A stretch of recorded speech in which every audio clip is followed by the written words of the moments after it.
दोस्तों, इस वीडियो में हम बात कर रहे हैं अकोल वृक्ष के बारे में। दोस्तों, इस समय का बड़ी साल भर से हमको इंतज़ार होता है कि जून के महीने में हमको अकोल के फल मिलेंगे और उसका उपयोग कर हम कुछ दवाएँ जो बनाते हैं उसमें उपयोग होगा। इसलिए कई बार कई व्यक्ति लोग दवा माँगते हैं, मैं उनको मना कर देता हूँ कि अभी दवा नहीं है, क्योंकि इतनी दवा नहीं बन पाती है, वही प्रोडक्ट हमको नहीं मिल पाता है साल भर कि हम उतनी दवा बना सकें और लोगों को दे सकें। दोस्तों, हम बात कर रहे हैं न्यूरोफाइब्रोमा के बारे में, जिसको आयुर्वेद में विस्फोटक बोला गया है, चर्मरोग बोला गया है, उपदंश बोला गया है। दोस्तों, चमड़ी के ऊपर गांठ हो जाना, चमड़ी के ऊपर छाले हो जाना, चमड़ी के ऊपर चर्म रोग हो जाना, सफ़ेद दाग हो जाना, गज चर्म रोग हो जाना, इस तरह की जो हम दवाइयाँ बनाते हैं उसमें अकोल का ही उपयोग बताया गया है। पुराने ग्रंथों में, भाव-प्रकाश निघंटु जैसे ग्रंथों में अकोल के वृक्ष में बहुत ज़्यादा बताया गया है कि शरीर के किसी भी प्रकार के चर्म रोग हों, विस्फोटक हों, शरीर की चमड़ी के ऊपर छाले हों, इस तरह के रोगों को दूर करने के लिए अकोल का महत्व बहुत ज़्यादा बताया गया है। दोस्तों, अकोल का उपयोग अगर लगातार कुछ सालों तक किया जाए तो विस्फोटक जैसे रोग, न्यूरोफाइब्रोमा जैसे रोग, चमड़ी के ऊपर होने वाले चर्म रोग जैसी चीज़ें नष्ट हो जाती हैं और हमारे रक्त को पूर्ण रूप से शोधित कर देती हैं। अकोल को रक्त शोधक और विष शोधक बताया गया है।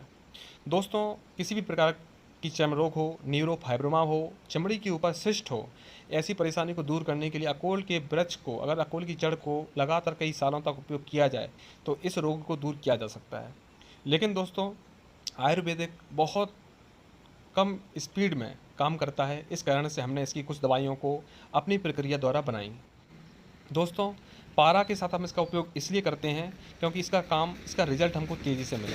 अकेला अकोल का प्रयोग अगर हम करेंगे इस रोग के लिए तो हमको 4 साल, 5 साल, 6 साल भी लग सकते हैं पूर्ण रूप से ठीक होने के लिए। लेकिन इतना इंतज़ार लोग कर नहीं पाते हैं। इसलिए पारा तेज़ी से काम करने वाली औषधि है। जब हम अकोल का इसमें शोधन करके इसको खिलाते हैं तो पारा इसके पूर्ण गुणों को अपने अंदर समाहित कर लेता है। दोस्तों, ये देखिए, ये है अकोल के फल। इनको हमने एकत्रित किया है और कुछ दिन तक इनको हम एकत्रित करेंगे अभी। लगता है कि 1-2 दिन और हमको इसको तोड़ना होगा। इसके फलों को जोड़ने के बाद दोस्तों हम फिर इसका रस निकालेंगे। फिर रस निकालने के बाद पारा का शोधन शुरू करेंगे। उसके बाद इसकी भस्म बनाएँगे। फिर नीला में शोधन किया जाएगा। फिर नीला में शोधन करने के बाद दूसरी जड़ी-बूटियों में मिला के इसका प्रयोग किया जाएगा। दोस्तों, ये देखिए कि इसके जो कुछ पके हुए फल हैं, जब इसके सारे फल पकने के बाद काले हो जाएँगे तब इसका रस निकाला जाएगा। जो काले होते जाएँगे उनका रस हम निकालते जाएँगे। जो धीरे-धीरे पक जाएँगे उनको भाग। तो दोस्तों, सबसे पहले तो ये जानते हैं कि हमको इनका रस निकालना कैसे है। देखिए दोस्तों, ये फल है और इस फल को जब हम मसलते हैं तो इसमें से रस निकलेगा। ये देखिए दोस्तों, ये रस निकला। दोस्तों, इस फल को आपको पानी के साथ धोना है। ये जो रस है देखिए दोस्तों, इसको जब पानी में आप धोएंगे तो ये पूरा पानी में मिल जाएगा। इसका रस जो है, इसका रस जो है पानी में आ जाएगा। तो करीबन आपको 3 से 4 लीटर पानी में इतने अकोल फल को धोना है और इनका रस पूरा निकाल लेना है। और इस भस्म का उपयोग जितने भी विषात्मक रोग हैं, जैसे चर्म रोग हुआ, सबसे अच्छा इस भस्म का उपयोग चर्म रोग में होता है। किसी भी प्रकार का चर्म रोग हो जो ठीक नहीं हो रहा है, पुराने से पुराना चर्म रोग हो या ऐसा चर्म रोग जो बार बार हो जाता है, इस चर्म रोग में इस भस्म का उपयोग और इन अकोल के बीजों में से जो तेल निकलेगा, उस तेल के प्रयोग से चर्म रोग पूरी तरह से नष्ट हो जाता है। दोस्तों, ल्यूकोडर्मा में भी बहुत अच्छा लाभ मिलता है इसका। उसी तरह किसी जहरीले विषैले जीव जंतु ने काटा हो, किसी कीड़े ने काटा हो, कोई पुराना दवाइयों का रिएक्शन हो, किसी भी प्रकार की एलर्जी हो गई हो, इस भस्म के द्वारा पूरी तरह से ठीक हो जाता है। तो दोस्तों, इस तरह का अकोल का जो पारा संस्कार होता है, अकोल के द्वारा जो पारा का संस्कार किया जाता है, तो जो उस पारा से जो सल्फर के साथ जो भस्म बनाई जाती है, उसका प्रयोग कर हम इस तरह के रोगों में लाभ उठा सकते हैं जो विषात्मक होते हैं, जिनका विष इन्फेक्शन हमारी बॉडी से नहीं जाता है, खून में पूरी तरह से मिल जाता है और पूरी तरह से परेशान करता है ठीक होने के लिए।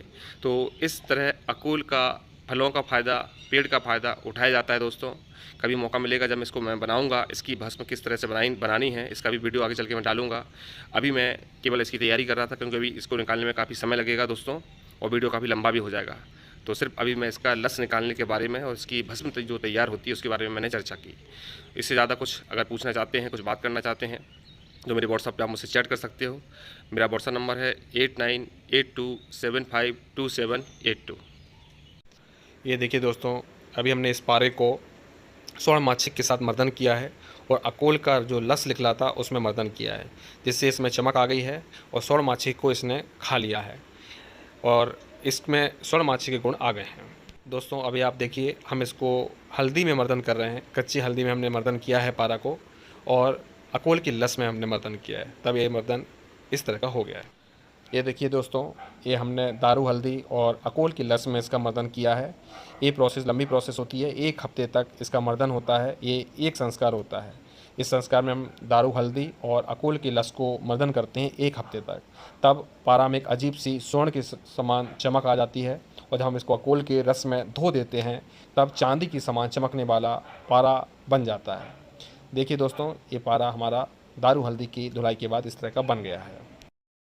दोस्तों, ये हमारा दूसरा अर्श संस्कार की प्रोसेस है, जिसमें हम पारा को अकोल की लस में और कचनार में मर्दन करते हैं। यह प्रोसेस भी काफ़ी दिनों की होती है।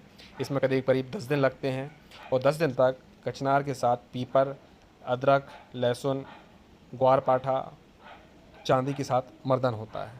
तब ये दूसरा संस्कार पूर्ण होता है। ये प्रोसेस भी करीबन 1 हफ्ते की होती है। दोस्तों, जब 8 संस्कार पूर्ण हो जाते हैं तब हमको पारा इस रूप में, भस्म के रूप में प्राप्त होता है। ये हमारी पारा और अकोल संस्कार के बाद ये भस्म हमको प्राप्त हुई है। और दोस्तों, करीब हमको इस प्रोसेस में 1 माह लग जाता है, 1 से 1.5 माह लग जाता है। फिर इस भस्म को हम नीला के साथ शोधित करते हैं। दोस्तों, नीला के साथ इसको गर्म किया जाता है।